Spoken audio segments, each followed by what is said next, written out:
Yo quería hacer una brevísima reflexión antes de presentar a este importantísimo panel.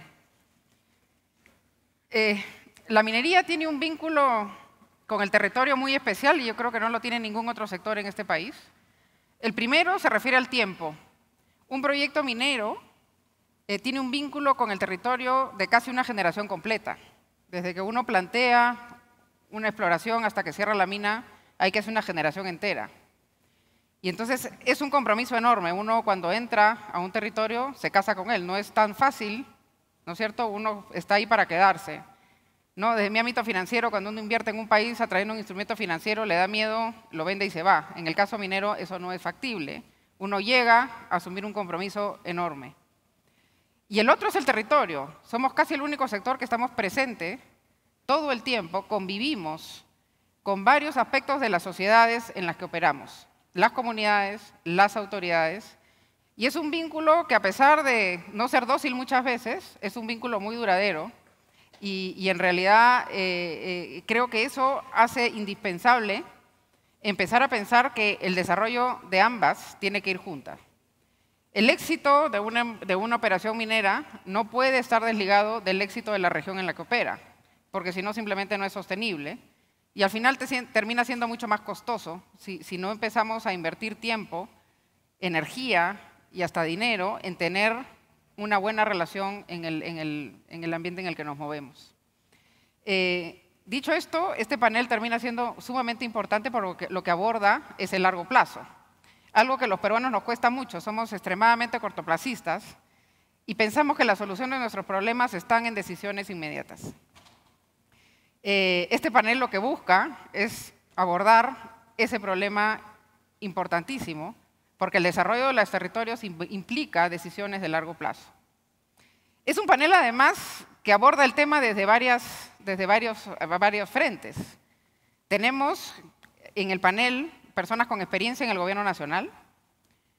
Tenemos a los dos gobernadores de dos importantísimas regiones en términos de recursos naturales. Y tenemos a la academia. Entonces, creo que estamos mirando el problema desde varios enfoques y esperemos llegar a algunas ideas clave que nos permitan ayudar a empezar a pensar en cómo pensamos en el futuro. Cosa que a veces lo urgente siempre se lleva a lo importante, pero tenemos que empezar a pensar hacia adelante. Dicho esto, quiero presentar en primer lugar a Silvana Vargas, que es quien nos va a dar una conferencia sobre relevancia de contar con un plan de desarrollo territorial. Silvana es PhD en Sociología Rural y Demografía por la Pennsylvania State University en Estados Unidos. Es profesora principal del Departamento de Ciencias Sociales, sección Sociología en la Pontificia Universidad Católica del Perú. Tiene amplia experiencia en investigación aplicada, cuantitativa y cualitativa en los campos del desarrollo humano, desarrollo territorial, pobreza multidimensional y seguridad alimentaria. Ha trabajado para la cooperación técnica internacional, sector público, organizaciones de base y centros de investigación. En la Pontificia Universidad Católica del Perú ha sido directora de la Maestría en Sociología y directora ejecutiva del Instituto de Desarrollo Humano de América Latina. Fue ministra de Desarrollo e Inclusión Social durante el gobierno de transición y emergencia liderado por el presidente Francisco Sagasti. Actualmente se desempeña como directora académica de responsabilidad social en la PUC. Adelante, Silvana.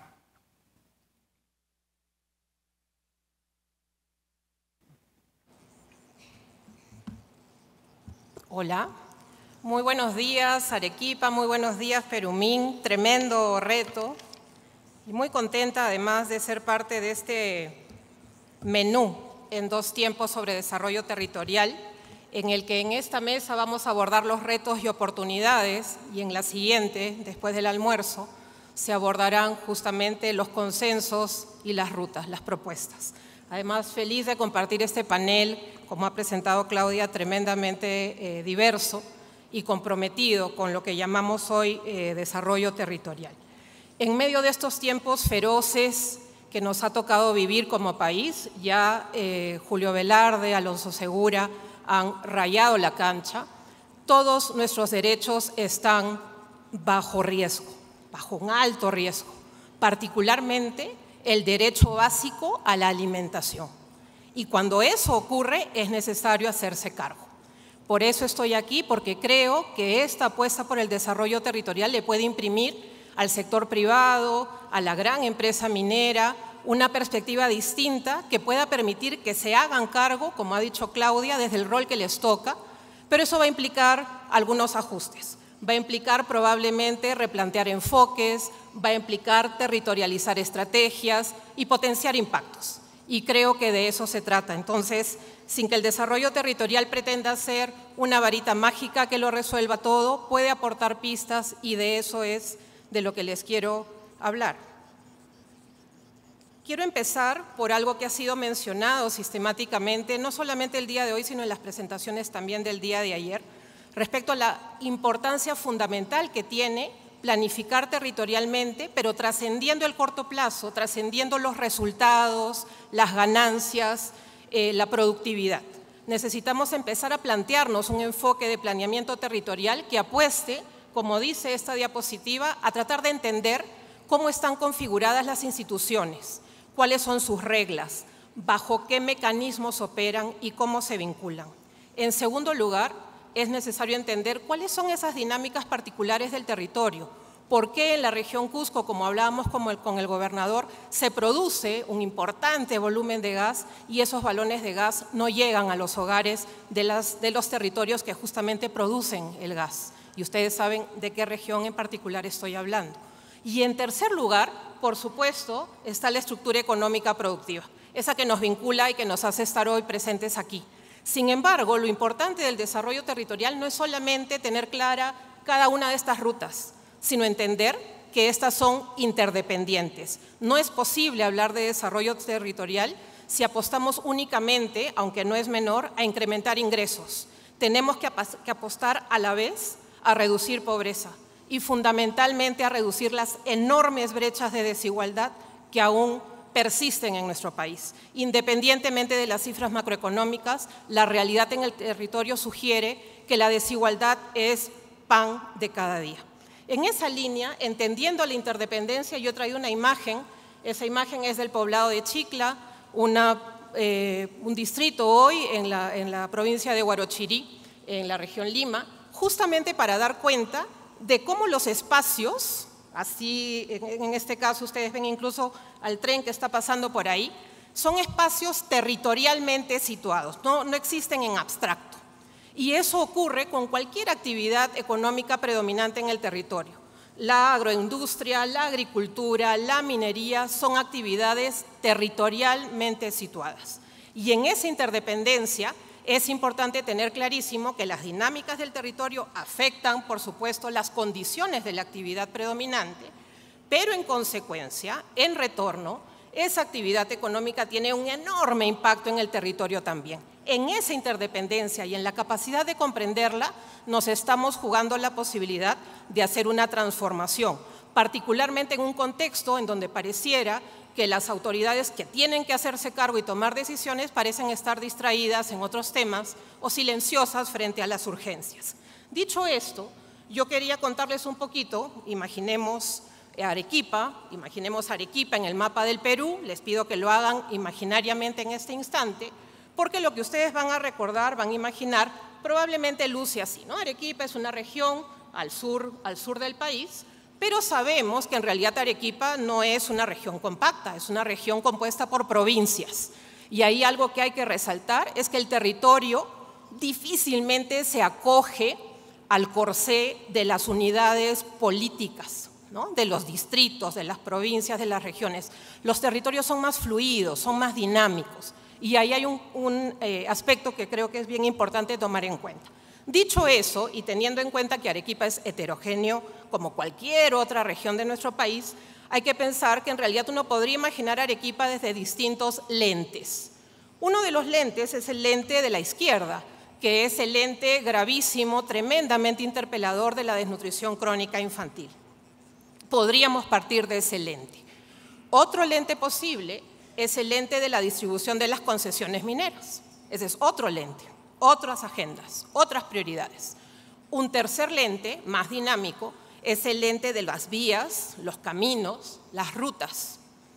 Dependiendo de en qué mapa nos queremos centrar, qué mapa queremos mirar con mayor atención, nos estamos jugando la posibilidad de efectivamente implementar procesos de planeamiento territorial. ¿Por qué? Porque planear territorialmente supone hacer un ejercicio de yuxtaposición de estos mapas, porque esa es la realidad, esa es la magnitud de la complejidad que vivimos. Y ya que estoy hablando tanto de territorio, es importante entender que el territorio en rigor es una construcción esencialmente social, no es solamente la dimensión física, geográfica, que alude a los recursos naturales que están ahí, con los cuales nos podemos vincular bajo determinadas reglas o sin ellas, sino que también alude a un componente y una dimensión económica. El territorio es un espacio de intercambio de bienes y servicios, de mercancías, en donde el mercado o los mercados tienen un rol fundamental. Pero no solo eso, el territorio también es un espacio de vínculos, de relaciones sociales, de redes, de la posibilidad de establecer confianza también. Tiene también una dimensión política. ¿Por qué? Porque en el espacio territorial se ejerce el poder de muchas formas, ¿no? De manera formal, a través de procesos electorales, de manera más informal, a través de procesos de negociación y de ponernos de acuerdo sobre ciertas prioridades. Tiene también el territorio una dimensión demográfica que el COVID nos dejó muy clara cuando emprendimos procesos de retorno sin haberlos planeado y todo eso reconfiguró las dinámicas territoriales. Hay una dimensión institucional muy importante, ya lo mencionaba Alonso con el tema de la gobernanza, las reglas, las normas, los procedimientos, la configuración de la oferta pública en el territorio. En realidad eso configura el territorio también, pero esencialmente el territorio también connota una dimensión simbólica, un sentido de pertenencia, de identidad, de deseo de jugársela por el lugar que uno habita. Y dicho eso, cuando hablamos de planeamiento territorial, en realidad, en última instancia, tendríamos que pensar que planificar territorialmente supone, por todo lo que he tratado de explicar, la concurrencia de intervenciones, reconociendo las particularidades, por supuesto, y apostando siempre a la reducción de brechas de desigualdad, recordando que es reducción de desigualdades, reducción de pobreza e incremento de ingresos en simultáneo. Esto es una diapositiva que en realidad trata de resumir cuáles son los énfasis del desarrollo territorial, tratando de reiterar la importancia de acoger esa heterogeneidad. No somos espacios compactos y vamos, por supuesto, mucho más allá de las actividades convencionales. La importancia de valorar las relaciones en un continuum entre lo que llamamos urbano y rural, que cada vez nos resultan categorías más difíciles de acoger esa diversidad que somos en la práctica, y también refleja las particularidades territoriales en términos de lo que diseñamos, lo que proponemos, ¿no? Y la posibilidad, como hablábamos en la antesala, de establecer procesos de diálogo, pero orientados a resultados observables en la vida de las personas, en su bienestar. Lo que estoy graficando en el lado derecho es básicamente esta interacción que es el core, el núcleo del desarrollo territorial, que es la apuesta por la transformación productiva sin dejar de considerar el cambio institucional y el reconocimiento de esa diversidad más humana, el reconocimiento de la diversidad cultural.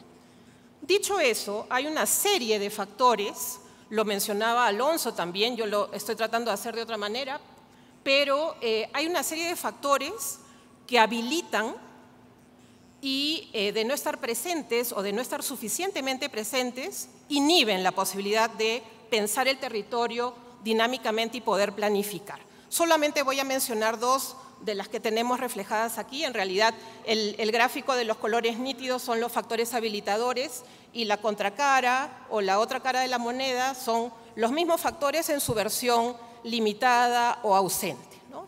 Entonces, aquí es importante mencionar como un factor habilitador la presencia de una estructura productiva inclusiva que opera ese acceso a recursos naturales bajo una lógica de sostenibilidad, acogedora, pensando no en el corto plazo, sino en la apuesta de mediano y largo plazo, que es lo esencial. En contraposición, la ausencia de esta estructura productiva, por supuesto, va a inhibir, va a limitar esa posibilidad de planificar territorialmente. Y otro factor que quisiera mencionar es el que tiene que ver con justamente los términos de la inversión pública y la inversión privada en estos espacios. ¿En qué medida estas están claramente delimitadas? Comparten una agenda y un ejercicio prospectivo común. ¿De qué manera hay coincidencia en esta lógica de trabajar bajo una apuesta compartida, ¿no? Bajo una lógica de bien común? Adicionalmente, el conjunto de estos factores habilitadores da pie a lo que conocemos como la necesidad, ya se ha mencionado también, de promover procesos orientados a la gobernanza. ¿Y qué es la gobernanza? Yo podría hacer una encuesta rápida y probablemente cada uno de ustedes tendría una respuesta, una intuición distinta. Pero la gobernanza se refiere al marco de condiciones que permiten que aquello que tiene que ocurrir se dé a tiempo, además, ¿no? Y se dé además de manera concurrente, como hemos tratado de describir. Y hablando de gobernanza, en realidad este gráfico, que ahora parece un poquito esotérico por la cantidad de flechas y cajitas, nuevamente tomo Chicla al centro para tratar de comunicar que una intervención en el territorio puede apostar por la educación. No sé si esto me ayude a algo de esto. Me ayude a mostrar. Lo que está en el centro de Chicla, un territorio particular. Podemos trabajar desde la educación o desde la salud o desde la apuesta para proveer mayor empleo.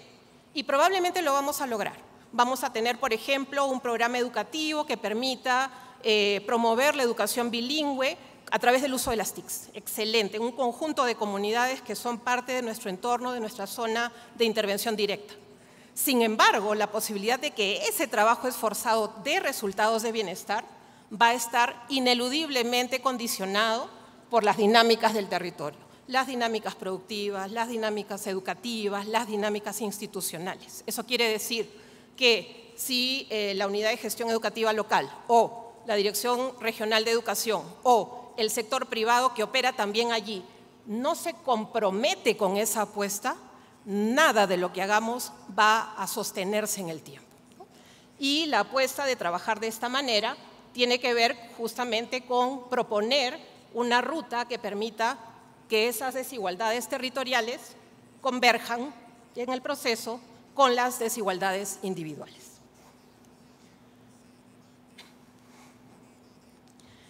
He tratado aquí, con algo de creatividad, de tratar de acotar 3 hitos en lo que implica un proceso de planeamiento territorial.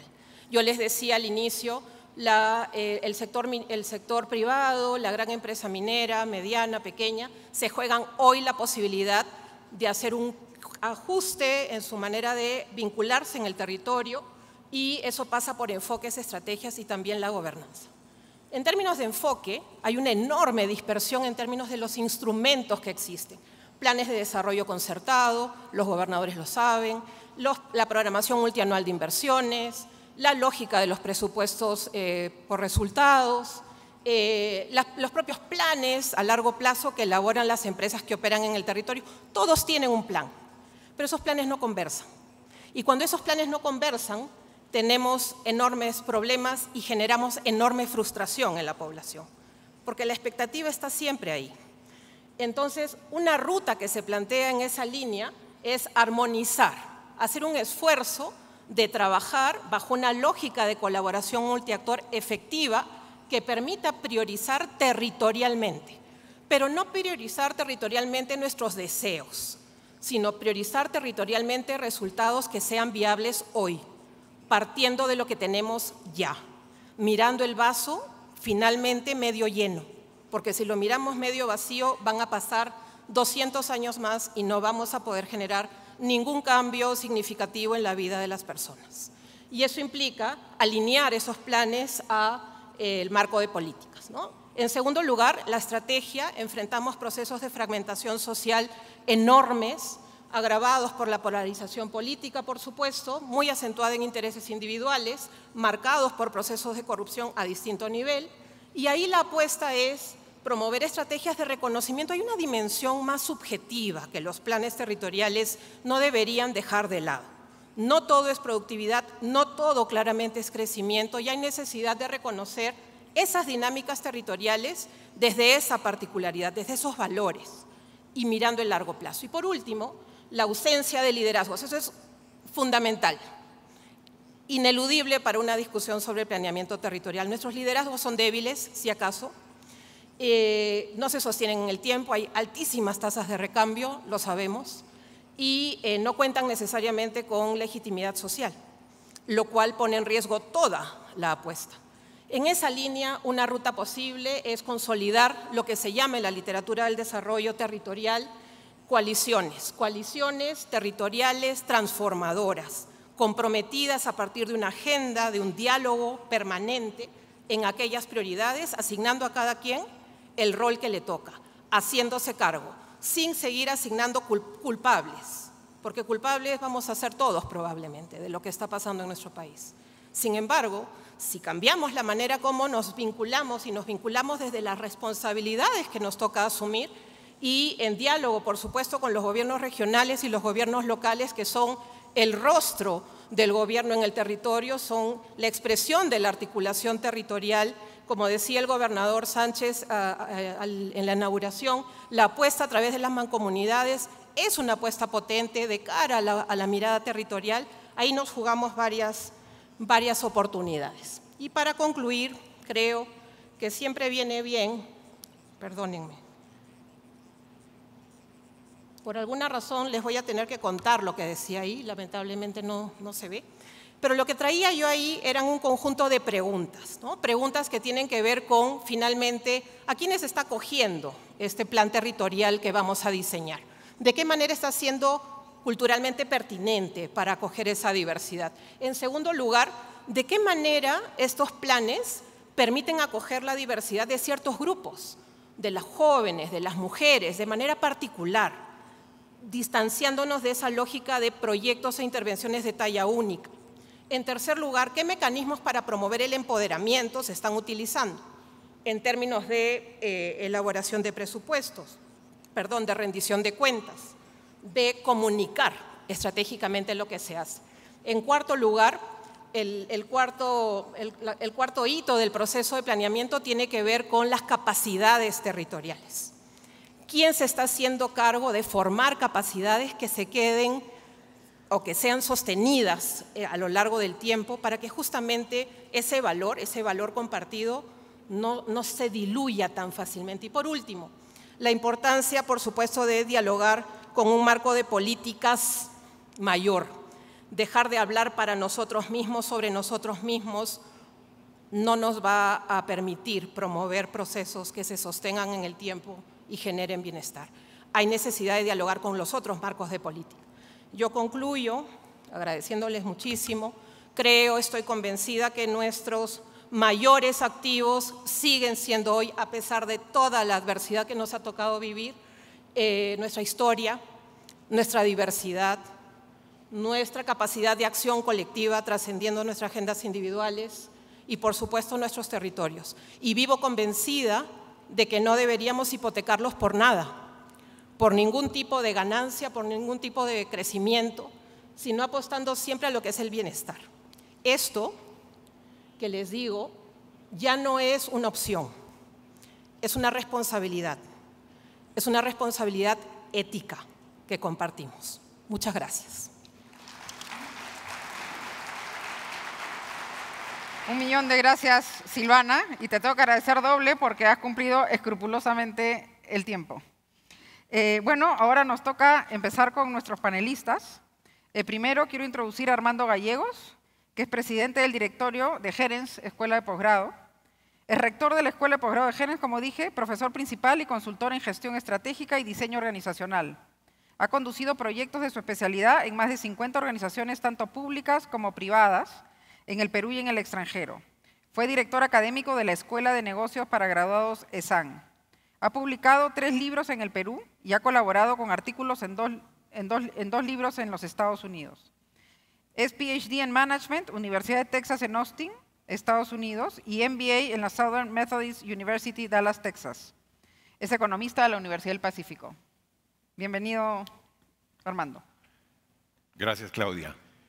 Un placer estar esta mañana y primero permítame agradecer a Silvana por la muy interesante y completa presentación que nos ha hecho. Yo me voy a enfocar en 3 puntos. Primero quisiera conectar la presentación de Silvana con algo que yo creo nos puede ayudar mucho, que es cómo conectar la minería con el desarrollo territorial o el desarrollo territorial con la minería. Creo que ese es el propósito de toda esta convención. ¿Cómo afianzamos? Porque ya está conectada. Entonces, la pregunta yo pondría, ¿cómo afianzar el vínculo entre minería y desarrollo territorial? Hay evidencia empírica abundante, hay 5 estudios econométricos que no los voy a aburrir explicando acá, que la minería ya está contribuyendo positivamente a reducir brechas de pobreza, a mejorar IDH, a llenar una serie de brechas. No perfectamente, por supuesto, queda una tarea larga. Y ahí viene la necesidad, ¿cómo afianzar?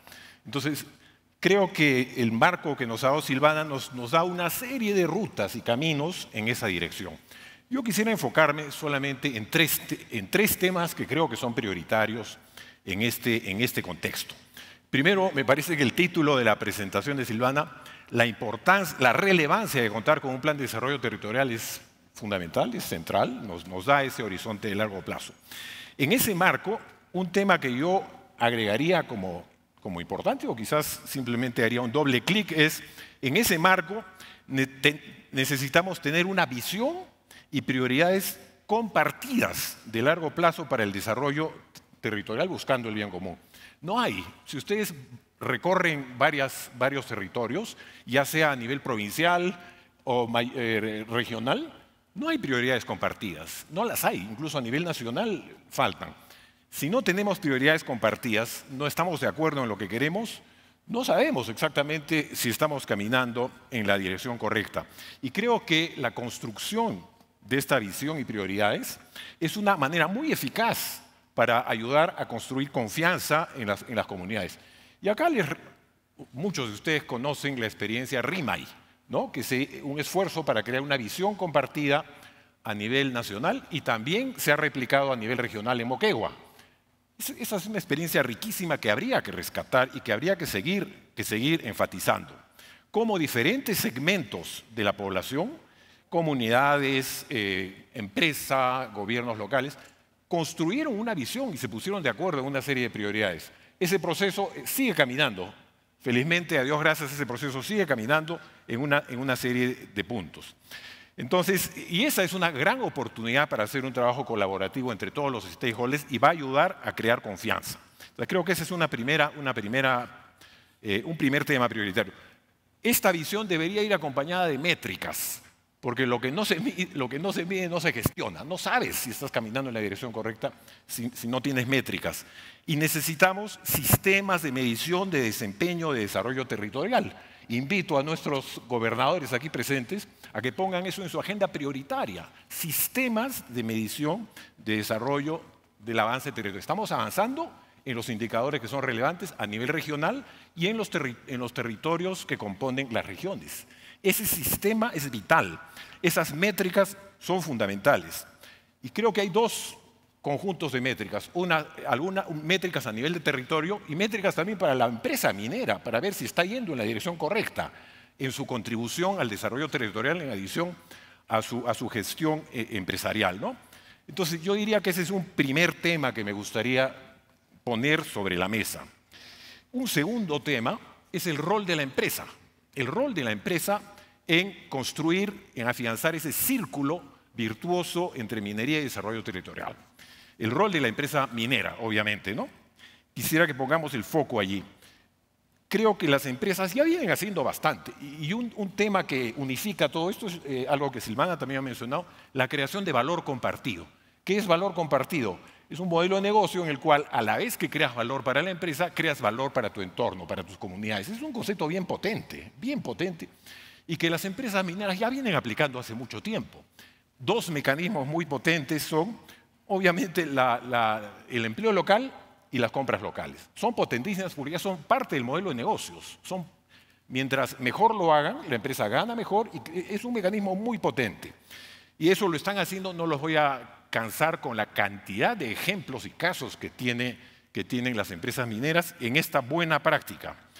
Pero hay más en este campo. Hay nuevos modelos de creación de valor compartido que también ya se están haciendo. Por ejemplo, infraestructura de valor compartido, que se ha conversado en estas sesiones, ¿no?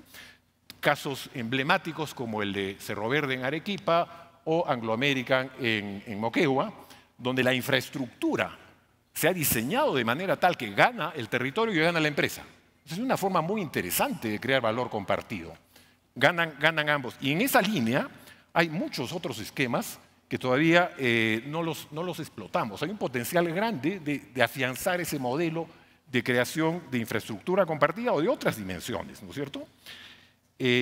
Por ejemplo, un tema que también ha sido conversado estos días, podrían juntarse las empresas, el Estado y las comunidades para hacer una acción colaborativa frente al cambio climático, que es algo que preocupa muchísimo a los territorios.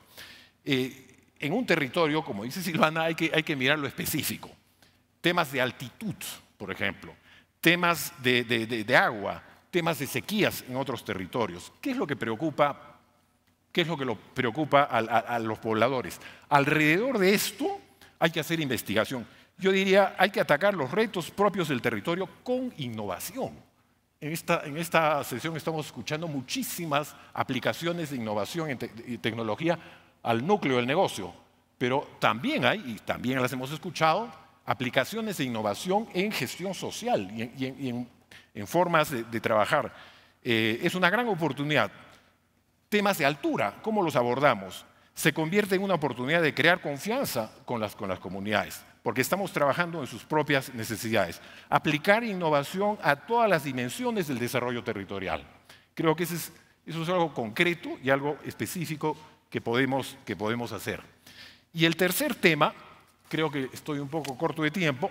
¿Estoy bien? 10 minutos para cada uno, no. Correcto. Entonces, el tercer tema es el tema de fortalecimiento institucional y capacidades. Es algo que lo hemos escuchado todo el tiempo, pero yo diría a un nivel un poquito más avanzado, porque lo estamos haciendo, lo están trabajando los municipios a nivel nacional, los gobiernos regionales están haciendo esto, también las empresas están trabajando en ayudar a los gobiernos subnacionales a fortalecer esto, pero yo quisiera focalizar 4 tipos de capacidades que necesitamos trabajar. Primero, para ser coherente con el primer punto, capacidades en el territorio, particular una visión de desarrollo. No hay capacidades, porque no estamos abiertos al diálogo, no tenemos confianza, no tenemos la información necesaria.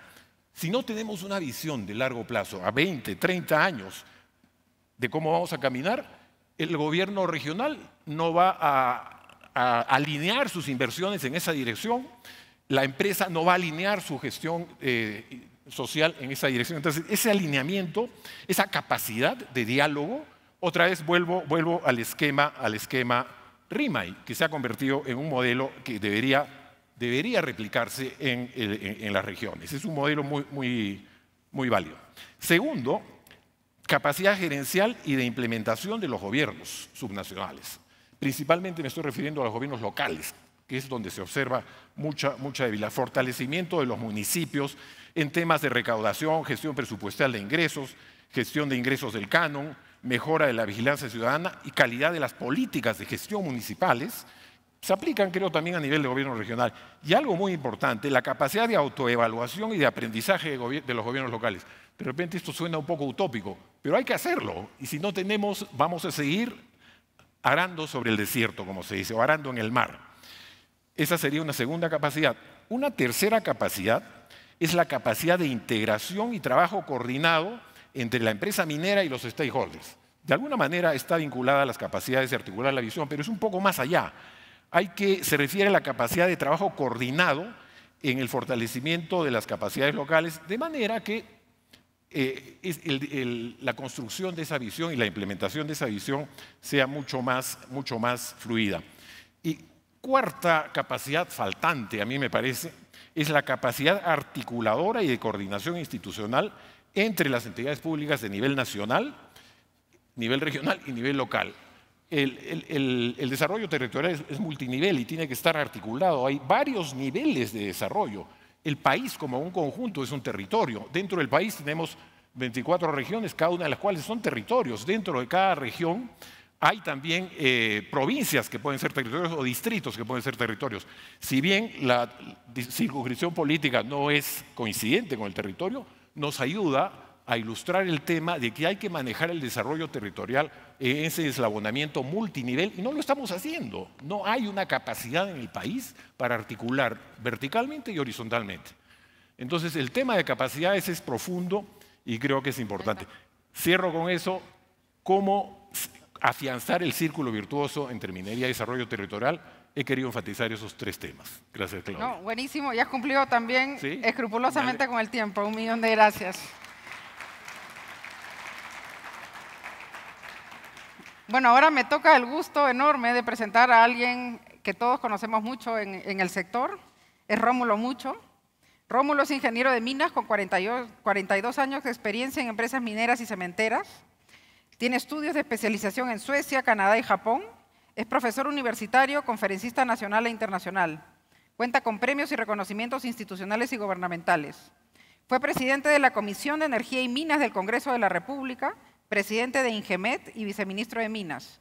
Fue presidente del Instituto de Ingenieros de Minas del Perú, fundador de Agromin, que es una plataforma de alianza entre la minería y la agricultura.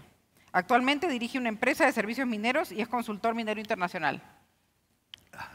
Muchas gracias. Bienvenido, Rómulo. Gracias, gracias, Claudia. Amigos todos, muy buenos días. La vista. Allá. ¿Quién me ayuda? Tengo presentación. Sí. Bueno. Gracias. Ante este magno auditorio, quiero solo complementar las excelentes presentaciones de Silvana, de Armando, y luego escucharemos a los señores gobernadores regionales que nos acompañan. Desarrollo territorial es un tema que tiene una historia relativamente larga, porque allá en los años 2000, 2001, 2002, hablábamos también de desarrollo territorial cuando queríamos juntar todas las capas del territorio nacional. ¿Ya? El plano geológico, hidrogeológico, hidrológico, mapa solar, el mapa eólico, o sea, todas las potencialidades, los recursos y también los riesgos que tiene una región. Todas las regiones no son iguales, cada uno tiene su particularidad. Entonces, le he hecho un seguimiento todos estos años, ¿no? Como docente, como investigador, como promotor. Pero hay un tema tan grave que voy a ser tan sincero. Nuestras debilidades estructurales no nos permiten. Todos los planes que se presentan no se cumplen. Tenemos miles de propuestas, está el CEPLAN, acaba el CEPLAN nuevamente sacar el plan de desarrollo al 2050 y documentos sobre documentos, la verdad que no funcionamos. Pues. Algo está mal. Entonces yo digo, creo que estamos mal diseñados. Se los digo, el Perú está mal diseñado, estructuralmente. Todos los sistemas. De manera que si uno se pone a calcular en cuántos años podemos salir de subdesarrollo o en vías de desarrollo, como nos dice, al umbral del primer mundo. Yo quiero recordar allá en 2011, en 20 años, después con la nueva Constitución, los logros fueron espectaculares. Espectaculares. En el año 2011, la pobreza se había reducido del 60 al 20%. Las exportaciones habían subido, obviamente no al nivel de ahora. Porque yo recuerdo bien el año 2000, cuando ingresé al Congreso de la República y tengo los datos, éramos un país pobre. ¿Cuánto era el presupuesto de la República? 34.000 millones de soles. ¿Cuánto exportábamos? 7.000 millones de soles. Minería, 3.500. Hoy, ¿cuánto exportamos? 63.000 millones. Minería, 40.000 millones de dólares. Perdón, 63.000 millones de dólares. Entonces uno dice, tanto movimiento económico ha generado mucha plata también. El Perú realmente ha dejado de ser un país pudiente. Si antes no había plata para desarrollar el territorio, hoy día sí lo hay. Pero son esas debilidades estructurales que no nos permiten. Entonces, ¿qué hay que hacer? La gran pregunta del millón. ¿Qué cosa hay que hacer? Hay que reestructurar nuevamente todo. Sistema educativo. Porque la educación es el pilar, el cimiento de toda nación. El sistema de justicia. Yo recuerdo que cuando entró el gobierno de ese momento, duplicó el sueldo a los jueces fiscales. Se dijo, con esto ya no va a haber corrupción. Fue peor. El sistema político, me duele decirlo, he sido congresista también. Yo creo que tenemos que tener a los mejores hombres y mujeres funcionarios que dirijan el país, probos, honestos, capaces. Y obviamente también, como no, en la función pública necesitamos a los mejores. Instituciones que manejen, así como el BCR, creo que el mejor ejemplo ha sido el BCR. Cuando decimos instituciones tienen que ser independientes, meritocráticos, autónomos si es posible. Ese día el Perú cambia radicalmente. Ese día sí diríamos, las regiones son independientes, autónomos y manejan. Y que existe rendición de cuentas y medición de indicadores, si es posible, cuánto recibes y cómo entregas la región cuando tú dejas ya la región. Cómo ha mejorado la educación, cómo ha mejorado la productividad, que muchos nos olvidamos, los economistas, mucho trascienden en la productividad, porque la productividad está muy bajo hoy en día en el Perú. Y ese día, ¿no?, tendremos el mapa del Perú, digamos, no sé si 4 o 5 regiones, porque haber hecho todos los departamentos en regiones creo que fue un tremendo fracaso. Ahí están los resultados, no porque Rómulo mucho lo diga, ¿no? Algunas regiones han manejado mejor que otras no. Entonces, si continuamos con el mismo proceso, de acá a 10 años, vamos a estar en lo mismo. Algo hemos mejorado. A ver, ¿cuánto ha mejorado tal región? ¿Cuánto? Así un poquito. Entonces, yo calculo ni en 100 años pues llegamos al progreso. Y no completé la idea de antes cuando decíamos que al año 2021 ya debíamos estar en el umbral del desarrollo. En el 2011, el presidente del Banco Interamericano de Desarrollo en ese momento dijo, el Perú, el tigre andino o el jaguar andino. Porque las cifras pues eran maravillosas. Perú había crecido a una tasa de casi 7% promedio. Y luego viene ya, ustedes saben quién es, y luego se malogra todo, se agranda el Estado muy grande, muchos ministerios, muchos más funcionarios, muchas más instituciones. Bueno, según el Banco Mundial, un país medianos recursos, medianos ingresos como el Perú no necesita pues muchos ministerios, necesita un Estado fuerte, con los mejores hombres. Y obviamente acompañará pues a la empresa privada. Y justo yo tenía una presentación, lástima que no lo pude pasar. Tengo ahí una infografía del Perú donde dice todo. Una infografía donde, digo siempre, el Perú, la geografía manda, ¿no? Y bueno, el territorio es el suelo donde vivimos y podemos encontrar recursos, podemos encontrar, hoy más que nunca, con el cambio climático, tenemos que nuevamente tomar las cartas en el asunto porque va a alterar la dinámica de la vida, pues digamos en las regiones, ¿no? Algunas regiones va a haber mucha más agua, especialmente el norte. Y lo hablo porque yo viví en carne propia el niño del 97-98. El norte aislado, los puentes caídos. Cajamarca estuvo aislado más de un mes. Hicimos el trabajo nuevamente de conectar. Y estuvimos ahí, en el campo. Entonces, y si medimos los efectos económicos, ¿no?, de estos desastres naturales, donde en esos años también tuve la oportunidad de participar en varios congresos mundiales de reducción de desastres naturales de las Naciones Unidas. Estuve en Kobe, estuve en Ginebra, estuve también en los congresos mundiales del agua, ahí donde nos encontramos con Milton von Hesse en Kioto. Bueno, la verdad es que tenemos muchos retos y obviamente tenemos muchas oportunidades, pero mucho va a depender, ¿no?, de la calidad de la gente. Tenemos un país bendecido, es un país bendecido, pero algo falla, pues estamos fallando nosotros. Estamos fallando nosotros, ¿no? Un país que con lo que tiene debería estar medianamente en el umbral del desarrollo, ya hace años en el umbral de la OCDE.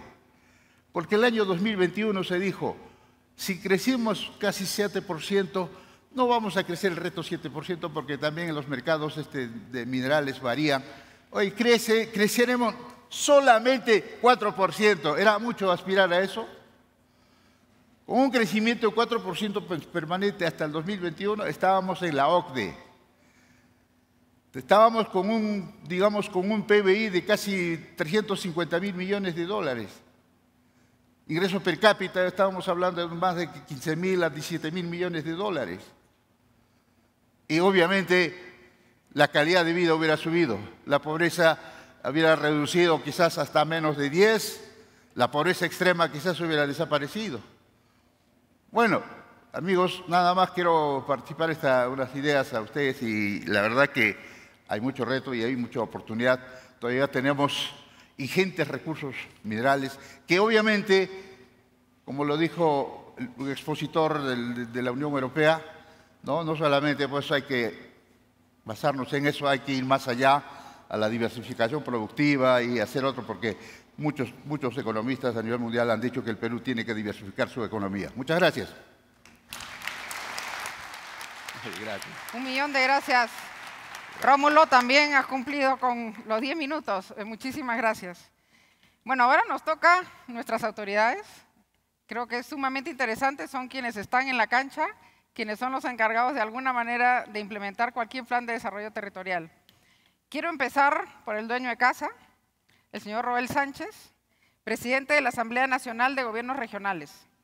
Es paz rector de la Universidad Nacional de San Agustín de Arequipa, UNSA, doctor en Ciencias Empresariales por la Universidad Nacional de San Agustín de Arequipa, magíster en Contabilidad con mención en Auditoría Superior por la Universidad Nacional Mayor de San Marcos, magíster en Ciencias de la Educación con mención en Educación Superior por la UNSA, contador público colegiado, segunda especialidad en Docencia Universitaria Católica por la Universidad Católica San Pablo, especializaciones en Finanzas Empresariales, Normas Internacionales de Información Financiera, Auditoría Gubernamental, Financiera y Tributaria, Gestión Tributaria, Peritaje Contable Judicial, Costos y Presupuestos. Adelante, gobernador. Muy bien, muchas gracias. Saludar a nuestra expositora, a nuestros colegas integrantes de este panel de esta mesa redonda y a cada uno de ustedes reiterar una vez más la cálida y cordial bienvenida. De hecho, que desde lo que significa el quehacer en función al desarrollo de las regiones, probablemente el enfoque territorial, el concepto de desarrollo territorial tiene otra mirada, porque los gobernadores sí vivimos el día a día las necesidades de esa cuenca, de ese centro poblado, de ese caserío, de ese anexo, de ese distrito, de esa provincia y por lo tanto de la región. Y la primera barrera que encontramos allí, ¿cuál es? El marco normativo. Entonces tenemos que trabajar políticas de gobierno, políticas de Estado y que tienen que estar dentro de un marco normativo que permita la eficiencia y verdaderamente el desarrollo. Y esto va para todas las actividades productivas, incluyendo la gran minería, la mediana minería y también la minería artesanal. Sin embargo, es muy importante que en ese contexto enfoquemos el trabajo de lo que significa el tejido productivo. No podemos centrarnos en un espacio territorial solamente en una actividad económica, sino que hay que trabajar un plan de desarrollo integral, donde el Estado llegue con las funciones que le corresponde: educación de calidad, con acceso a tecnología, salud, con acceso universal, infraestructura hidráulica. Hoy más que nunca que tenemos problemas vinculados a la seguridad alimentaria, a lo que significa el incremento de la anemia, la desnutrición crónica infantil, la pobreza. Y entonces, ¿cómo llega el Estado? Y ahí viene el llamado que hay que hacer un trabajo articulado entre los 3 niveles de gobierno, entre los organismos del Estado, un trabajo articulado y en alianza estratégica con la inversión privada, con la empresa privada responsable, con las instituciones de la sociedad civil. Y lo más importante de todo esto, la presencia de la academia, que no lo estamos tomando en cuenta ello. La academia está haciendo investigación, pero se queda allí. No está cumpliendo con ese rol de la transferencia tecnológica, la transferencia del conocimiento. Y entonces sucede que en estos espacios territoriales, donde hay propia cultura, propia identidad, costumbres, hay folclore, hay danza, no se está dando el valor que corresponde. Llega entonces la actividad minera y rompe esos esquemas. Y vienen allí entonces dice, esto no va con nosotros, y viene el divorcio. Por una sencilla razón, porque tampoco hay una política clara de integridad. Y ahí viene el llamado. Todos los actores, 3 niveles de gobierno, sector empresarial, los actores directos, los que viven también y actúan en los diferentes actores económicos dentro de este espacio territorial, tienen que transparentar, tenemos que transparentar nuestros actos, nuestras actividades. Ello nos va a llevar entonces a construir o a generar confianza. Y cuando hay confianza, sí es fácil construir consensos. Y eso nos va a llevar entonces a trabajar ese plan de desarrollo integral. Y cuando hablamos del tema de la minería, por supuesto, corresponde trabajar, desarrollar un trabajo integral con enfoque de desarrollo territorial. Hay que trabajar en forma integral entre la minería y el desarrollo territorial, donde verdaderamente identifiquemos cuáles son las actividades económicas que convergen en este espacio territorial y trabajemos en ello. Porque el poblador a veces no dice, la mina no es conmigo, pero yo sí vivo de la agricultura, vivo de la ganadería. ¿Y qué necesita? Agua, infraestructura hidráulica. ¿Qué necesita? Vías de comunicación para llevar sus insumos, suministros y sacar sus productos. Y allí, por ejemplo, ¿qué nos dice el MTC en su marco normativo? Ah, bueno, tú no puedes construir esta carretera asfaltada porque el flujo de unidades vehiculares no son las que corresponden a los estándares para poder invertir en ello. Y entonces, ¿qué hacemos en las comunidades? Pasan los convoyes, pasan las unidades, levanta polvo, contamina el aire, contamina las pasturas, hace daño a nuestros animales que tenemos ahí, a la población, y vienen los conflictos, porque no hay un trabajo articulado, porque no hay un compromiso articulado. Y entonces necesitamos ahí fortalecer ese tejido productivo en todas las actividades económicas que convergen en este espacio territorial y a partir de ello entonces darle también el aporte que corresponde, porque si bien es cierto, la gran minería está aportando al desarrollo, pero al desarrollo no articulado, no integral, porque no hay un plan de desarrollo integral que converja en ese espacio. Y necesitamos en ese enfoque entonces trabajar lo que vendría a ser el desarrollo humano productivo. Desarrollo humano productivo que nos permita tener como centros de actuación, como centro de nuestras actividades, el desarrollo humano. Y eso sí nos va a llevar entonces a generar ese bienestar que nosotros necesitamos. Pero en ese contexto, llegamos otra vez. La gran minería tampoco está respondiendo a atender todas esas actividades que debería darse. Si ese espacio territorial desarrolla agricultura, tecnifiquemos el agro. Desarrolla ganadería, tecnifiquemos la ganadería. Pero a la vez, el proceso de transformación es importante. Y eso lo estamos dejando de lado. Y a la vez, no estamos pensando en el mercado. Porque si nosotros les diéramos esas oportunidades, constituirlos como actividades económicas, empresariales, para poder sacar sus productos, comercializarlo, estamos convencidos que vamos a tener un retorno económico a esa economía del hogar. ¿Y saben qué va a pasar? A mayor ingreso económico, sabemos nosotros que vamos a mejorar sus condiciones de vida y por lo tanto su calidad de vida. Y eso sí nos va a llevar, si llegamos como Estado, con lo que corresponde al rol al Estado, entonces a garantizar ese bienestar que tanto anhelamos. Por lo tanto, la reflexión es que tenemos que pensar en fortalecer ese tejido productivo. A partir de ello, darle ese circuito en función a esa economía integral. ¿Y por qué no articular pues, el concepto de la economía circular que tiene que articularse? Porque también eso nos va a llevar al cuidado y protección de nuestro medio ambiente, de nuestra casa común, que es nuestro planeta Tierra. Y en ese contexto sí estamos en condiciones. No tenemos que rechazar ninguna actividad económica ni priorizar determinada actividad económica, sino que hay que trabajar en una apuesta de una economía integrada, sin que el Estado abandone. Y cuando digo Estado, me refiero a los 3 niveles de gobierno y me refiero también a los otros poderes del Estado, como es, por ejemplo, el Congreso de la República, como es el Poder Judicial, porque si no hay justicia, no hay paz, y al no haber paz, no hay bienestar. Y por supuesto también las otras instituciones que tienen que ver con el desarrollo humano, que tiene que ver con este desarrollo productivo del cual estamos hablando. Y en esa perspectiva es muy importante, reitero, la presencia de la academia, porque la academia tiene que hacer esa transferencia del conocimiento, tiene que permitirnos incorporar las innovaciones, el desarrollo tecnológico, los emprendimientos, y allí sí vamos a hablar entonces de un auténtico desarrollo territorial, ligado a todo lo que significa la problemática del ordenamiento territorial, que se simplificaría de esta manera.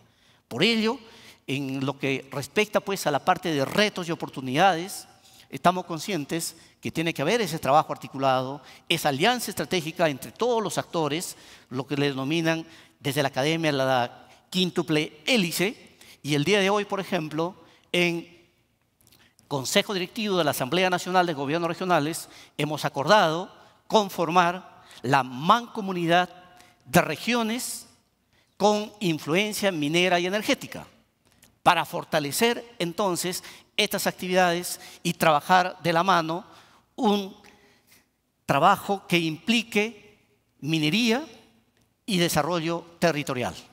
Con ello, la reflexión está planteada y muchas gracias. Muchísimas gracias, gobernador. Súper interesante. Y bueno, y finalmente, y no por eso menos importante, tenemos ahora a Werner Salcedo, gobernador regional del Cusco. Werner es un ingeniero y político peruano. Desde el 1 de enero del 2023 ocupa el cargo de gobernador regional del Cusco, siendo elegido por el partido de Somos Perú. Nació en el distrito de Colquemarca, provincia de Chumbivilcas, departamento del Cusco. Cursó sus estudios primarios en su ciudad natal y los secundarios en la ciudad de Paruro. En 1994 ingresó a la Universidad Nacional de San Antonio de Abad del Cusco, donde siguió estudios superiores en la Facultad de Agronomía. El año 2004 obtuvo el grado de ingeniero agrónomo. Posteriormente siguió estudios de posgrado de ingeniería civil en la misma casa de estudios. Gran parte de su desarrollo profesional lo realizó como consultor de distintas municipalidades provinciales del departamento del Cusco. Adelante, Werner. Muchas gracias.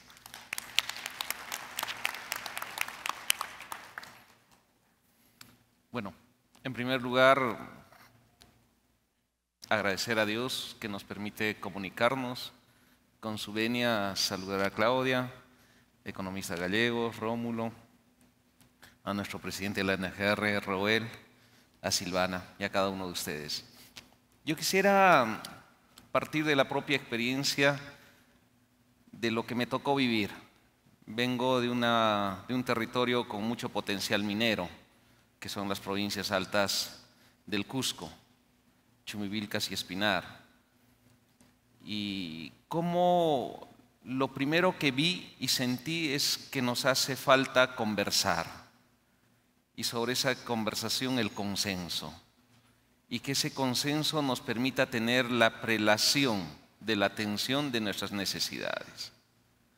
Absolutamente todos nos manejamos en nuestros intereses de diferente índole, pero lo que no se ve es cómo efectivamente llegamos a esa claridad. Escuchándolo a Silvana, decía, ¿y con qué mirada das el desarrollo? Uno puede tener la mirada de este espacio territorial de Arequipa, de su clima, de sus potencialidades a nivel de sus recursos naturales. Me gustaría pensar, ¿y cómo piensa el de la selva? ¿Cómo piensa el del Valle Interandino? O lo que indicaba Rómulo, que somos los peores en planificación. Y a partir de ahí tomé nota, y lo que decía el economista Gallegos, tenemos que enfrentar el cambio climático. O finalmente, ¿cómo llegamos a esa meritocracia, a incorporarnos con la academia? Porque a partir de esas miradas, yo sí puedo decirles que en el Cusco lo que tenemos es 3 territorios marcadamente definidos, provincias altoandinas, que dicho sea de paso, es ahí donde nace el río más grande de América, el Amazonas. La pregunta es, ¿estamos cuidando sus cabeceras? Nos hemos dado la tarea de decir que necesitamos un programa o un proyecto de riego, de represamiento. Tenemos potencial minero. ¿Cuántos de nosotros reconocemos que para llegar a tener estos yacimientos extrayendo se derramó sangre? Que son palabras mayores. ¿Valió la pena? ¿Vale la pena? Hay un informe de la OEFA que dice que se ha incrementado metales pesados en la provincia de Espinar en su población. ¿Qué hacemos? ¿A dónde vamos a caminar? Tenemos experiencias que nos han llevado a tener tranquilidad, cierta paz. Uno de ellos es el Convenio Marco de Espinar. No les gusta escuchar esa palabra al empresariado, natural, porque ve afectados sus intereses económicos. Pero ¿qué hay del gobierno y de todos los recursos que le damos y no es capaz de cerrar algo tan fundamental como es el agua para la capital de Espinar? Aún tenemos poblaciones sin accesos, sin escuelas, como lo es en Chumbivilcas. Entonces, en ese enfoque, nosotros lo que pedimos es trabajar de la mano, porque lo que sí sabemos y somos conscientes es que en una empresa extractiva minera hay capacidades, porque los sistemas administrativos que hoy nos toca a nosotros manejarnos bajo lo que el Estado manda no nos permite contratar un buen profesional, porque los sueldos que yo pago hoy día son 5.000 soles para un gerente que administra 200 millones, 300 millones. Díganme, ¿alguno de ustedes aceptaría ese sueldo y administraría 300 millones? Esa es una respuesta que debería darnos el Ejecutivo. O en su defecto, nosotros tenemos los valles interandinos. Ahí donde todos estamos orgullosos y felices, Machu Picchu, el Cusco, la alegría, el orgullo. ¿Sabían que en Machu Picchu no tengo un centro de salud? No puedo poner un sistema de agua potable porque me restringe el Ministerio de Cultura. Es mi propio Estado que me quita entre 220 millones a 300 millones y se lo lleva directo al MEF. Y no puedo construir un sistema de saneamiento básico. ¿De qué sirve producir tanta riqueza cuando en la gran ciudad, Sacsayhuamán, solo está restaurado al 20%? El 80% se está destruyendo, lo estamos invadiendo y no tenemos una política clara de preservación o de reconstrucción. Vamos a construir el aeropuerto internacional de Chinchero y no tenemos un plan de ordenamiento territorial ni para la ciudad ni para el valle. O si bajamos a la selva, lo que estoy expresando es lo que está en la realidad y que ustedes la conocen. Camisea, miles de años, el ser humano demoró en adecuarse a un territorio tan agreste como es la selva baja. Y desde el día que extraemos el gas, lo hemos perdido. Ya no tenemos identidad, ya no tenemos cultura, ya no preservamos la naturaleza. Y el gas cuesta 3, 4 veces más y no tenemos energía para iluminar los hogares. Y es en esa inatención que la población se moviliza, porque cada gobierno se nos promete, se nos dice, sí, lo vamos a solucionar. Pero al final, la falta de asignación de presupuesto, la falta de una normativa clara, no nos permite aterrizar a la solución de ese problema. Y a su vez, les hemos empujado al empresariado a que sea parte de la solución.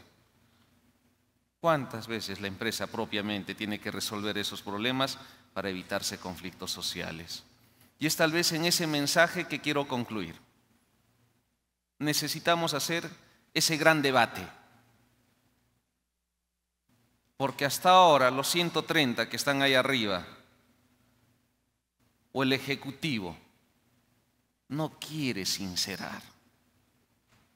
Estoy seguro que hay hombres que quieren el cambio, porque sí hay un pueblo que lo está pidiendo a gritos, y lo hizo cada vez.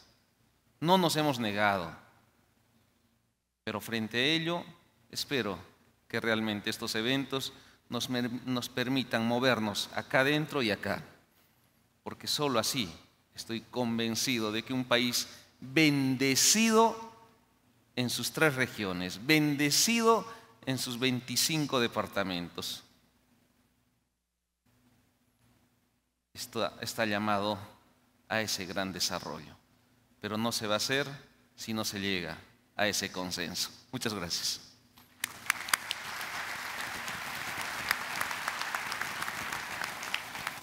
Muchísimas gracias, gobernador. Yo quiero hacer una conclusión antes de hacerles una pequeña pregunta. Yo creo que acá hay un absoluto consenso en la importancia de la planificación. Esa planificación como un proceso político y social. Es un proceso político-social basado en el diálogo, en la participación de la sociedad civil, que es la única forma de legitimar las prioridades con la transparencia y confianza que se requiere. Tenemos que garantizar la rendición de cuentas, ¿no? Y yo creo que eso es algo en lo que nos quedamos todos, en lo que todos estamos absolutamente de acuerdo. Hay una dimensión que yo por mi formación sí quería poner, que es la dimensión financiera. El canon o los ingresos que producen los recursos naturales son extremadamente volátiles y se requiere una estabilidad en el gasto. Tenemos que encontrar la forma de estabilizar esos ingresos. Creo que hay algunas propuestas, porque si no es imposible planificar, con ingresos que suben y bajan es muy complicado. Estabilizar implica probablemente sacrificar un poco de gasto a corto plazo para poder tener ingresos estables que permitan tener proyectos de largo aliento. Eso es por mi deformidad profesional, quería añadir una dimensión que creo que es importante. Yo que quiero hacer una pregunta ya para un poco, que es algo que nos preocupa a muchos. ¿Cómo evitar que el corto plazo termine siendo el decisorio de todo lo que hacemos? Lo urgente siempre termina llevándose a lo importante y creo que las demandas de la población, que son muy justas porque las necesidades son enormes, ¿cómo hacemos para articular eso con una proyección de largo plazo? Es decir, que nuestras decisiones, nuestras inversiones tengan ese componente de largo plazo también. Hoy día casi tomamos decisiones exclusivamente en el corto plazo, lo que nos ha llevado a un deterioro institucional muy importante. Esa es la pregunta que quería dejarles brevemente y de ahí cada uno deje sus reflexiones finales. Muchísimas gracias.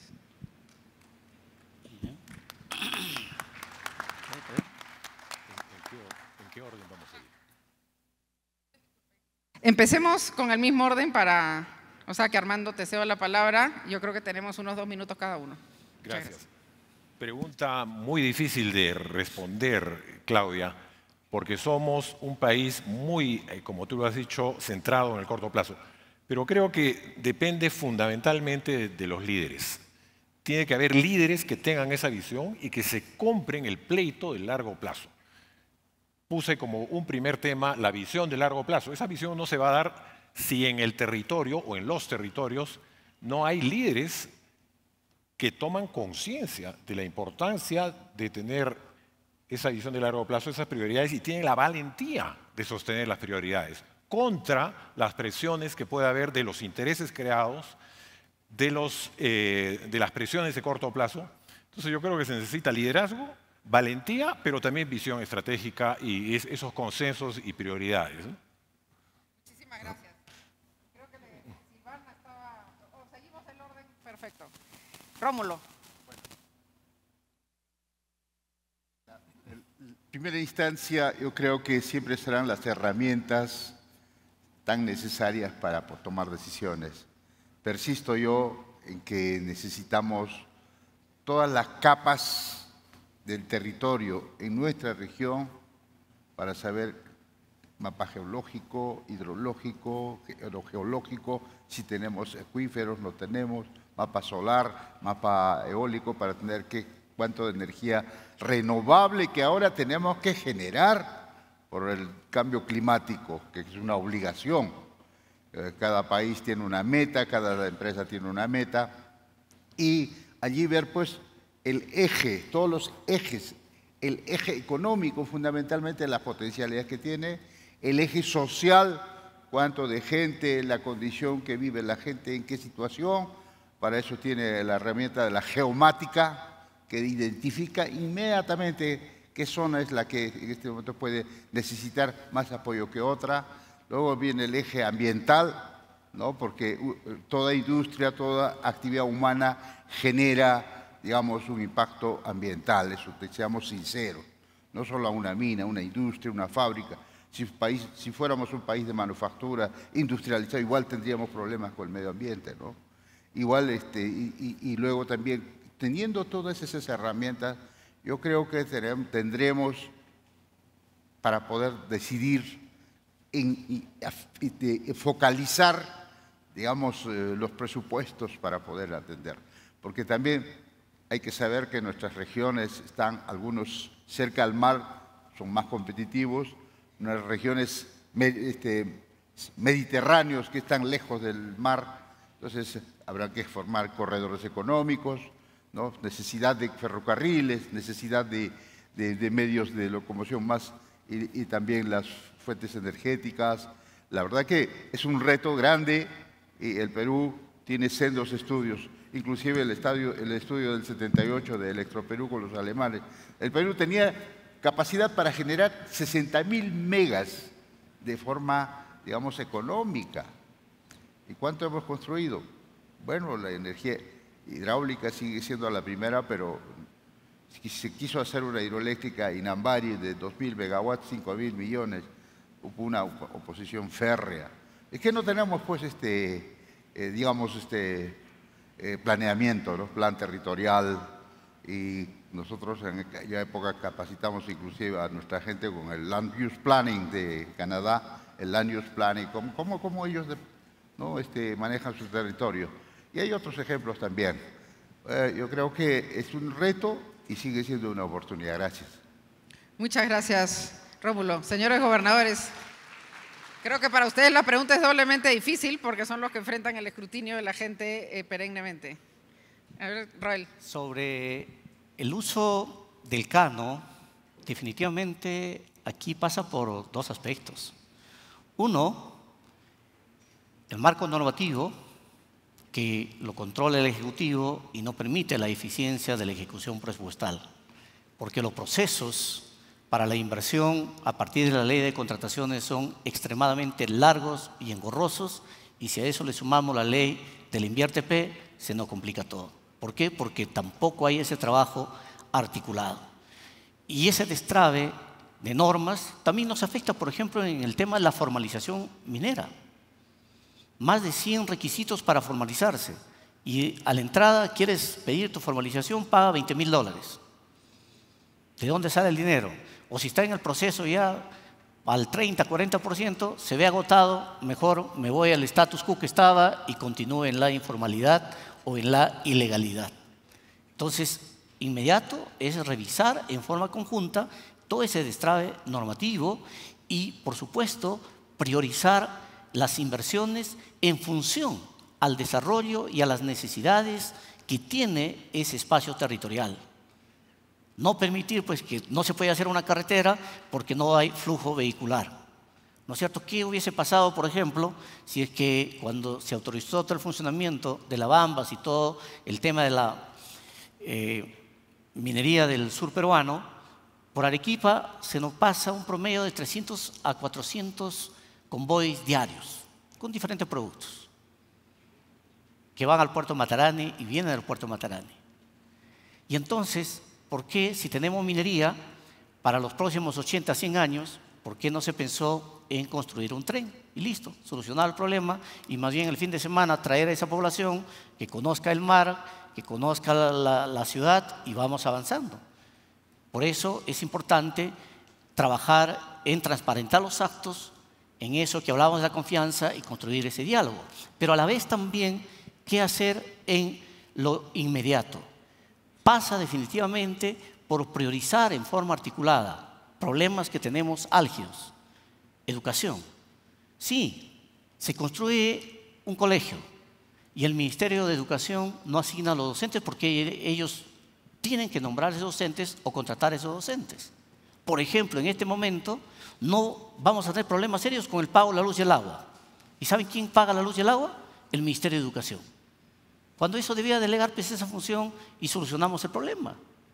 Salud. Se construye un establecimiento de salud, un hospital, nivel 2.1, por ejemplo, con equipamiento moderno, todo. Sin embargo, en ese proyecto no se incorporó lo que significaría, por ejemplo, el funcionamiento de ese hospital. Y por lo tanto, el Ministerio de Salud, ¿qué te dice? No hay presupuesto, no te designa personal profesional médico, personal asistencial, personal técnico, el hospital paralizado, elefante blanco. Y si a eso le sumamos, ¿no es cierto?, de que el INVIERTE-P solo contempla la construcción, cuando lo lógico debía ser, también debería incorporarse en el proyecto de inversión el funcionamiento en educación, en salud de los próximos 10 años. Y entonces garantizamos la eficiencia de esa inversión. ¿Qué necesitamos entonces en esa perspectiva? Incorporar toda esta planificación real que responda a las necesidades de la población de estos espacios territoriales y si soy inconvencido, hay que incorporar tecnología. Para nuestros amigos, por ejemplo, que están vinculados a la actividad minera en lo que es el cobre.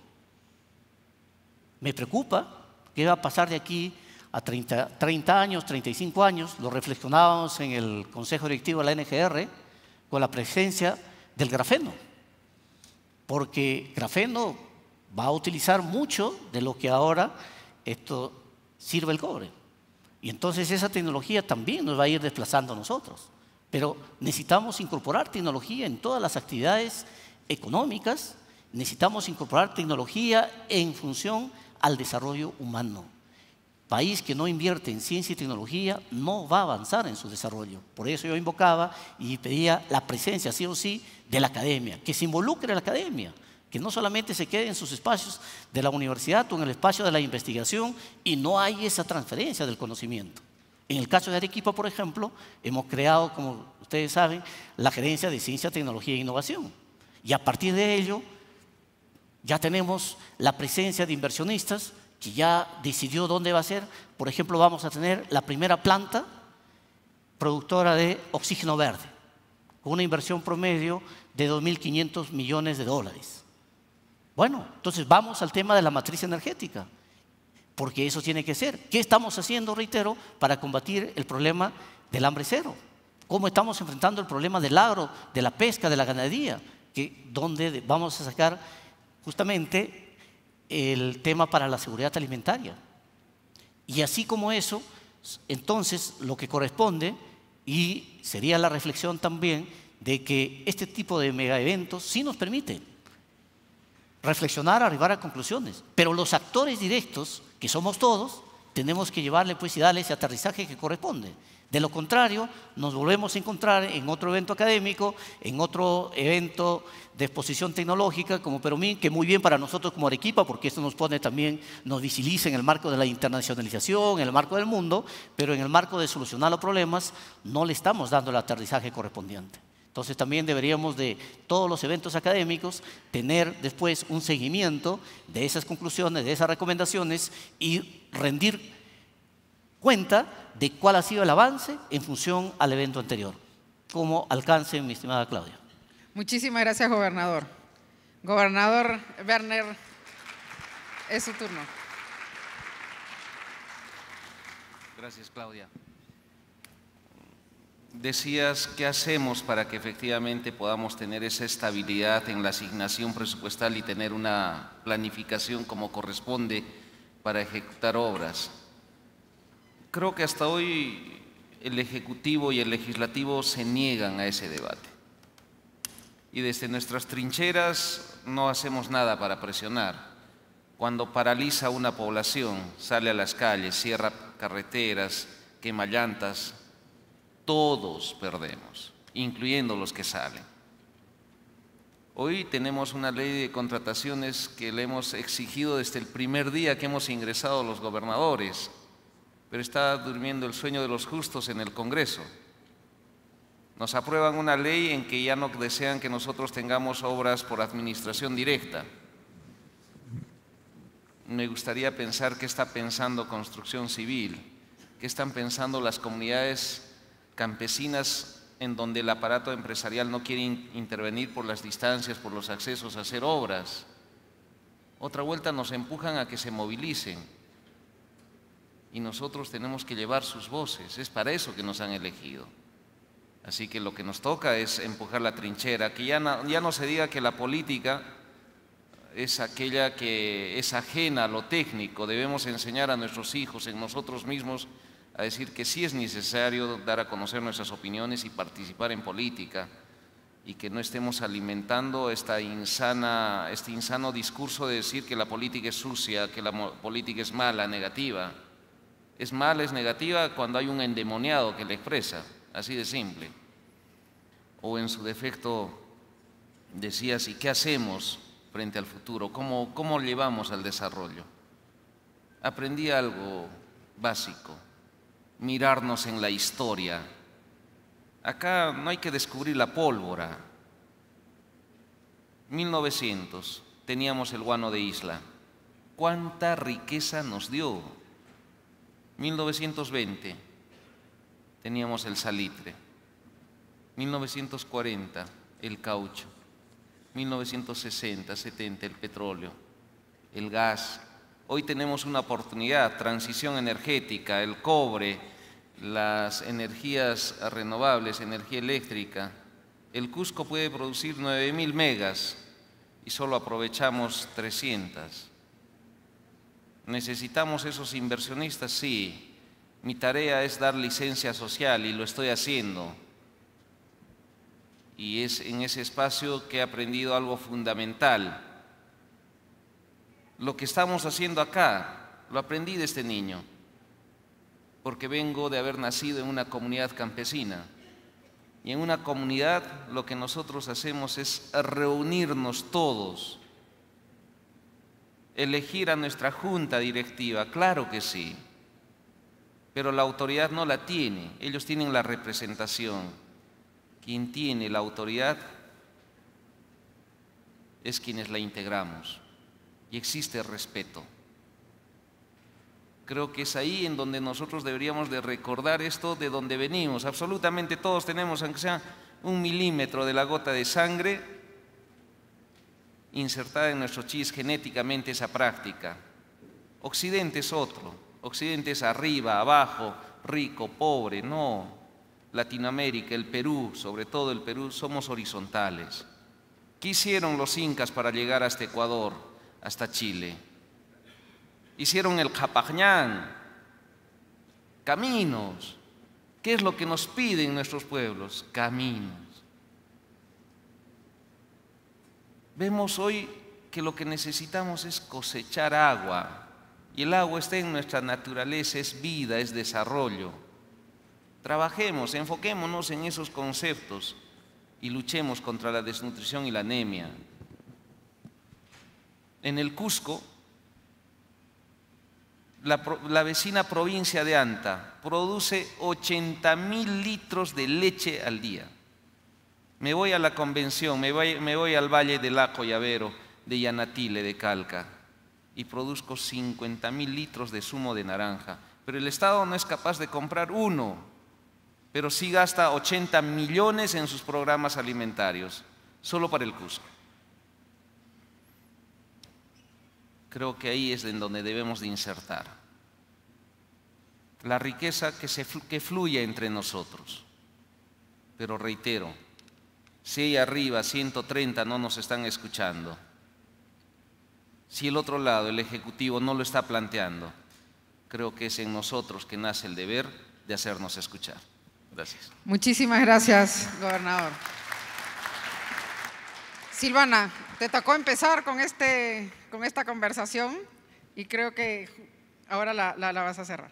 Excelente. El privilegio de ser la última es que puedo tomar de todas las intervenciones los elementos más relevantes, ¿no? Que aunque en realidad se ha dicho mucho aquí, yo creo que lo último que acaba de decir el gobernador es fundamental, ¿no? Ante la distracción de quienes deberían estar tomando decisiones y el silencio frente a temas urgentes, lo que toca es hacerse cargo. Lo que no podemos seguir haciendo es seguir postergando las decisiones. Entonces, yo he tratado de identificar 5 condiciones que se derivan en realidad de lo que todos hemos intentado decir, ¿no? Lo primero tiene que ver con esta suerte de ejercicio prospectivo, ¿no? Hacia dónde queremos ir, pero no un hacia dónde queremos ir idealmente, ¿no? Sino a dónde queremos llegar desde lo que ya somos. Creo que eso nos va a permitir avanzar más rápido, identificar qué es lo que hace falta priorizar y hacer ese ejercicio que, como Armando decía, implica hacer un esfuerzo colaborativo de identificar prioridades territoriales. En segundo lugar, ningún ejercicio de prospectiva va a llegar a buen puerto a menos que disponga de un conjunto de instrumentos, ¿no? Instrumentos que tienen que ver con la capacidad de planificar, con la capacidad de programar, con la capacidad de ejercer o asignar recursos, de negociarlos, pero también de medir, concuerdo, ¿no? Yo lo mencioné muy rápido, pero necesitamos medir. Sin medir tampoco vamos a avanzar, pero tampoco es suficiente, ¿no? Como en lo territorial, ninguna de estas líneas es independiente de las otras.